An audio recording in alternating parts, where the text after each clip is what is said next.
রহমতুল্লাহ। বেগম খালেদা জিয়া সম্পর্কে কিছু কথা বলি। বেগম খালেদা জিয়া একটা দলের প্রধান ছিলেন, চেয়ারপারসন। দলের চেয়ারপারসন থাকাকালীন সময়ে সমগ্র বাংলাদেশের বিশেষ করে আলেম ওলামাদেরকে উনি প্রাধান্য দিতেন বেশি। ওনার ক্ষমতা থাকাকালীন সময়ে কখনো উনি আলেম ওলামাদেরকে অসম্মান করেননি, বরঞ্চ সবসময় সম্মানের চোখে উনি দেখতেন আলেম ওলামাদেরকে, এবং আলেমদেরকে নিয়ে কখনো কটূক্তি করেননি। আজকে দেখতে পাচ্ছি যে সমগ্র বাংলাদেশে সকল আলেম ওলামারা বেগম জিয়ার জন্য দোয়া চাচ্ছেন। এটা পরম পাওনা। উনি ছিলেন একটা দলের চেয়ারপারসন, কিন্তু বর্তমান অবস্থা দেখলাম উনি সমগ্র বাংলাদেশের নেত্রী। ওনার জন্য দোয়া চাচ্ছেন সমগ্র দেশ। আজ জুমা মুবারক, বাংলাদেশের প্রত্যেকটা মসজিদে ওনার জন্য দোয়া হবে। সকলে অংশগ্রহণ করবেন, দোয়া করবেন। আমরা দেখতে পাচ্ছি যে বিশেষ করে সকল শ্রেণীর লোক এবং সকল দল মত নির্বিশেষে ওনার জন্য দোয়া চাচ্ছেন। এই মানুষটা সব হারিয়ে, সন্তান হারিয়ে, স্বামী হারিয়ে দেশের প্রতি উনি আপোষশীল ছিলেন। ওনাকে অনেকবার অনেক ধরনের অফার দেওয়া হয়েছিল।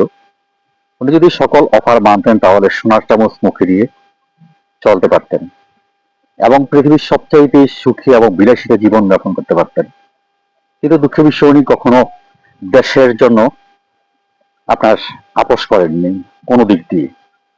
উনি বারবার বলেছিলেন, দেশের বাইরে আমার কোথাও ঠিকানা নেই, প্রিয় মাতৃভূমি বাংলাদেশে আমার ঠিকানা, এর বাইরে আমার যাওয়ার কোনো জায়গা নেই, কোথাও আমার স্থান নেই।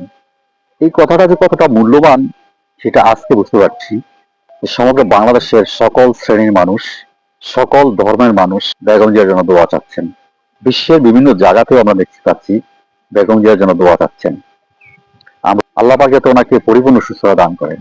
আজ শুক্রবার সমগ্র জুমা মসজিদে ওনার জন্য দোয়া হবে। আপনারা সকলে অংশগ্রহণ করবেন, ওনার জন্য দোয়া করবেন। খাস দিলে আল্লাহ পাক যাতে পরিপূর্ণ সুস্থতা দান করেন। আর একটা জিনিস কি বলি, দেশ এবং মাটি মানুষের নেত্রী বেগম খালেদা জিয়া এই দেশের জন্য আপোষহীন ছিলেন। উনি কখনো অন্যায়ের প্রতি আপোষ করেননি। উনি যদি একটা আপোষ করতেন বা ওনার যে প্রস্তাবনা দিয়েছিলেন 111-এ, সে প্রস্তাবনা যদি উনি গ্রহণ করতেন তাহলে ৭৪বারের মতো উনি প্রধানমন্ত্রী হতেন, কিন্তু উনি আপোষ করেননি। ওই দেশের বাইরে যেতে চাননি। উনি বলেছিলেন, আমার এই দেশ ছেড়ে আমি কোথাও যাব না, দেশের বাইরে আমার কোথাও জায়গা নেই। আর একটা জিনিস আমরা দেখেছি, প্রত্যেকটা আলেমকে উনি সম্মানের চোখে দেখতেন। কখনো ওনাকে দেখি নাই যে আলেম ওলামাদের নিয়ে কটূক্তি করতে বা কোনো ধরনের বাজে মন্তব্য করতে, বরঞ্চ উনি সম্মানের চোখে আলেমদেরকে দেখেছেন। তাই তো আজ সমগ্র বাংলাদেশ সকল শ্রেণীর লোক বেগম জিয়ার জন্য দোয়া চাচ্ছেন। আমরা দোয়া করি আল্লাহ পাক ওনাকে সুস্থ সাথে দান করুক, আমিন। সকালে ভালো থাকবেন। খুশি বিদায় নিচ্ছি আমি ওয়াহিদ মুন্সি। আসসালামু আলাইকুম ওয়া রাহমাতুল্লাহি ওয়া বারাকাতুহু।